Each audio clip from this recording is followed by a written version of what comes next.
एक बार फिर से आप सभी को नमस्कार और हम आपका स्वागत करते हैं अपने इस जीके जीएस सीरीज़ में। तो चलिए शुरू करते हैं आज के अपने पहले सवाल से। और जो आज का हमारा पहला सवाल है वो है, परमाणु ऊर्जा नियामक बोर्ड का मुख्यालय कहाँ पर स्थित है? एक बार इस सवाल को मैं फिर से रिपीट कर देती हूँ। परमाणु ऊर्जा नियामक बोर्ड का मुख्यालय कहाँ है? Option A Bengaluru, option B Bhubaneswar, option C Mumbai और ऑप्शन नंबर डी जो है वो है भोपाल। तो जो सही जवाब है इस सवाल का वो ऑप्शन नंबर सी है, मुंबई में स्थित है वो। भारतीय सिनेमा के जनक थे option number A Devika Rani, option number B Dada Saheb Phalke, option number C Lumiere brothers और ऑप्शन नंबर डी अन्य। और जो सही जवाब है इस सवाल का वो ऑप्शन नंबर बी है, दादा साहब फाल्के। अगला प्रश्न, भारत में डाक व्यवस्था शुरू करने वाला ब्रिटिश गवर्नर जनरल था। यहाँ स्क्रीन पर हमारे पास 4 ऑप्शंस हैं। पहला ऑप्शन है लॉर्ड डलहौजी, दूसरा ऑप्शन है लॉर्ड क्रिप्स, तीसरा ऑप्शन है लॉर्ड कर्जन और चौथा ऑप्शन है लॉर्ड माउंटबेटन। तो जो सही जवाब है या जो ऑप्शन सही है वो ऑप्शन नंबर ए यहाँ पर सही जवाब है। लॉर्ड डलहौजी ने भारत में डाक व्यवस्था को शुरू किया था। चलिए बढ़ते हैं अगले प्रश्न पर और अगला प्रश्न है हमारा, भारत में शिक्षा है एक, ऑप्शन ए नागरिक अधिकार, ऑप्शन बी राज्य दायित्व, ऑप्शन सी राजनीतिक अधिकार और ऑप्शन नंबर डी मूलभूत अधिकार। तो जो सही जवाब है इस सवाल का वो ऑप्शन नंबर डी है, मूलभूत अधिकार। भारत में जो शिक्षा है वो फंडामेंटल राइट के तौर पे आया है, यानी मूलभूत अधिकार है। ये अधिकार इस देश के सभी नागरिकों को प्राप्त है। शिक्षा का अधिकार देश के सभी नागरिकों को प्राप्त है।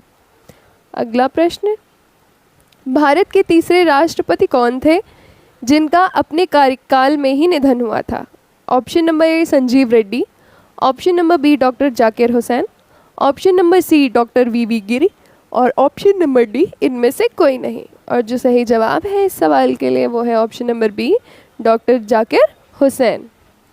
इनका अपने ही कार्यकाल में निधन हो गया था। अगला प्रश्न, भारत का राष्ट्रीय ध्वज नियम कब से लागू कर दिया गया था? Option number A 2000, option number B 2001, option number C 2002 और ऑप्शन नंबर डी 2003। तो जो सही जवाब है इस सवाल के लिए वो ऑप्शन नंबर सी है, 2002। अगला प्रश्न, कौन सी नदी दक्षिण भारत की गंगा कहलाती है? यहाँ स्क्रीन पर हमारे पास 4 ऑप्शंस हैं और जो सही जवाब है इस सवाल के लिए वो ऑप्शन नंबर सी है, गोदावरी। गोदावरी को दक्षिण भारत की गंगा भी कहा जाता है। चलिए चलते हैं अपने अगले प्रश्न पर और अगला प्रश्न है हमारा, प्रतिवर्ष भारत का बृहत्तम पशु मेला कहाँ लगता है? एक बार फिर से रिपीट करते हैं इस सवाल को। प्रतिवर्ष भारत का बृहत्तम पशु मेला कहाँ लगता है? ऑप्शन नंबर ए है शोलापुर में, ऑप्शन नंबर बी है सोनीपत में, ऑप्शन नंबर सी है सोनमार्ग में और ऑप्शन नंबर डी है सोनपुर में। तो जो सही जवाब है इस सवाल का वो ऑप्शन नंबर डी है, सोनपुर में। अगला प्रश्न, भारत का बोस्टन किसे कहा जाता है? ठीक है, यहाँ स्क्रीन पर हमारे पास 4 ऑप्शंस हैं। पहला ऑप्शन है अहमदाबाद, दूसरा ऑप्शन है वडोदरा, तीसरा ऑप्शन है मुंबई और चौथा ऑप्शन है सूरत। तो जो सही जवाब है इस सवाल के लिए वो ऑप्शन नंबर डी है, सूरत। अगला प्रश्न, ग्लोब पर कर्क रेखा भारत के कितने राज्यों से होकर गुजरती है? चलिए एक बार फिर से इस सवाल को मैं रिपीट कर देती हूँ। ग्लोब पर कर्क रेखा भारत के कितने राज्यों से होकर गुजरती है? यहाँ स्क्रीन पर हमारे पास 4 ऑप्शंस हैं और जो पहला ऑप्शन है वो है 5, दूसरा ऑप्शन है 8, तीसरा ऑप्शन है 4 और चौथा ऑप्शन है 6। तो जो सही जवाब है इस सवाल के लिए वो ऑप्शन नंबर बी है, 8। चलिए रुख करते हैं अपने अगले प्रश्न की तरफ अब हम। और अगला सवाल है हमारा, भारत के निम्न में से किस राज्य में पुरुषों की संख्या स्त्रियों से कम है? पहला ऑप्शन है बिहार, दूसरा ऑप्शन है राजस्थान, तीसरा ऑप्शन है केरल और चौथा ऑप्शन है महाराष्ट्र। तो जो सही जवाब है इस सवाल के लिए वो ऑप्शन नंबर सी है। केरल में जो है पुरुषों की संख्या स्त्रियों से कम है, यानी सेक्स रेशियो जो है वो कम है, वहाँ पर मेल्स पर फीमेल पे कम है। अगला प्रश्न, भारत में सबसे ऊंचा बांध भाखड़ा किस नदी पर बना है? ठीक है, तो यहाँ पर 4 ऑप्शंस हैं। पहला ऑप्शन है झेलम, दूसरा ऑप्शन है सतलुज, तीसरा ऑप्शन है गोदावरी और चौथा ऑप्शन है ब्यास। तो जो सही जवाब है इस सवाल के लिए वो ऑप्शन नंबर बी है, सतलुज। चलिए चलते हैं अगले प्रश्न पर। और अगला प्रश्न है हमारा, भारत की पहली आयरन स्टील कंपनी कहाँ स्थित है? एक बार फिर से रिपीट करते हैं इस सवाल को। भारत की पहली आयरन स्टील कंपनी कहाँ स्थित है? ऑप्शन नंबर ए जमशेदपुर में, ऑप्शन नंबर बी हीरापुर में, ऑप्शन नंबर सी मुंबई में और ऑप्शन नंबर डी गुवाहाटी में। तो जो सही जवाब है इस सवाल के लिए वो ऑप्शन नंबर ए है, जमशेदपुर में। जमशेदपुर में पहली जो है आयरन की कंपनी स्थित है। भारत का कौन सा राज्य शक्कर का कटोरा कहलाता है? यहाँ स्क्रीन पर हमारे पास 4 ऑप्शंस हैं। पहला ऑप्शन है आंध्र प्रदेश, दूसरा ऑप्शन है तमिलनाडु, तीसरा ऑप्शन है हिमाचल प्रदेश और चौथा ऑप्शन है उत्तर प्रदेश। तो जो सही जवाब है इस सवाल के लिए वो ऑप्शन नंबर डी है, उत्तर प्रदेश।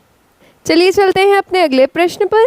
और अगला प्रश्न है हमारा, भारत में कितने राष्ट्रीय राजमार्ग हैं? यहाँ स्क्रीन पर हमारे पास 4 ऑप्शंस हैं और आपको अपने मन में इन ऑप्शंस में से जो सही जवाब है वो रखना है। और मैं आपको 10 सेकंड का टाइमर दे रही हूँ। 10 सेकंड के लिए हम वेट करेंगे कि आपका आप सही जवाब दें। ठीक है, तो इस सवाल का जो सही जवाब है या यहाँ पर जो ऑप्शन सही है वो है ऑप्शन नंबर डी, 228। अगला प्रश्न, भारत का एकमात्र स्थान जहां टीन पाया जाता है। हमारा अगला प्रश्न है, भारत का एकमात्र स्थान जहां पर टीन पाया जाता है। ऑप्शन नंबर ए है रीवा, ऑप्शन नंबर बी है हज़ारीबाग और ऑप्शन नंबर सी है सूरत और ऑप्शन नंबर डी जो है वो है अहमदाबाद। और जो सही ऑप्शन सही है यहाँ पर वो ऑप्शन नंबर बी है, हज़ारीबाग। बढ़ते हैं अपने अगले प्रश्न की तरफ। वह नदी घाटी जिसे भारत का रूर के नाम से पुकारा जाता है।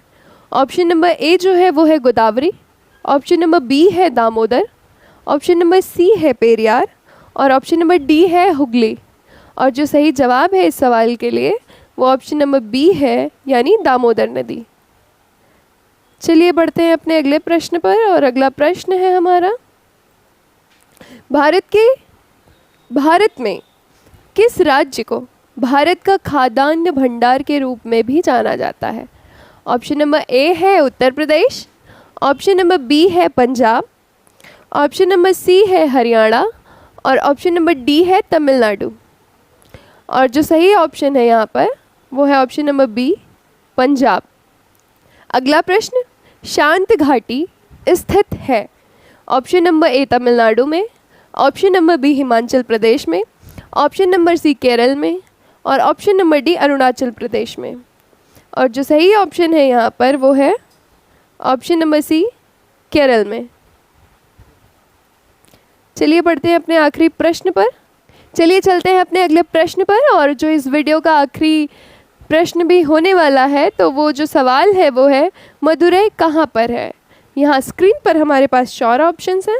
पहला ऑप्शन है तमिलनाडु में, दूसरा ऑप्शन है आंध्र प्रदेश में, तीसरा ऑप्शन है सिक्किम में और चौथा ऑप्शन है मेघालय में।